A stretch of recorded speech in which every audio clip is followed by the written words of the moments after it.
విరిగిన హృదయం గల వారికి యెహోవా ఆసన్నుడు, నలిగిన మనసు గల వారికి ఆయన రక్షించును.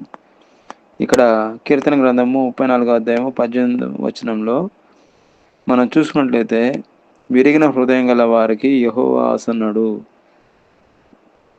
మనం ఎప్పుడైతే నలిగిన హృదయంతో దేవుడి దగ్గర విజ్ఞాపన చేస్తామో, నలిగిన హృదయం దేవుడిని అది వెదుగుతాము, అప్పుడు తప్పకుండా దేవుడు ఆయన ప్రత్యక్షమై ప్రార్థనలో ఆయన మన ప్రార్థనకు తప్పకుండా జవాబిస్తాడండి.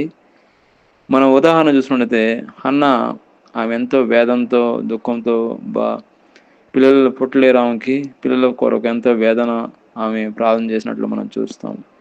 ఎంతో దుఃఖంతో మనోవేదంతో ఆమె ప్రార్థన చేసినట్లు మనం చూస్తున్నాం. దేవుడు ఆమె ప్రార్థన విన్నాడండి. ఆమె ప్రార్థన చేసిన వెంటనే అది దానికి జవాబు కూడా ఇచ్చినట్లు మనం చూస్తున్నాం. ఒక మగ సంతానం దేవుడు ఇచ్చినట్లు మనం చూస్తున్నాం. అదేవిధంగా మన జీవితంలో కూడా నలిగిన హృదయంతో మనం ప్రార్థన చేస్తే దేవుడు మన ప్రార్థన తోసివేయడు. మనకు ఆసనుడిగా, మనకు ఆయన ప్రార్థనకు జవాబిచ్చే దేవుడిగా మనకున్నాడు.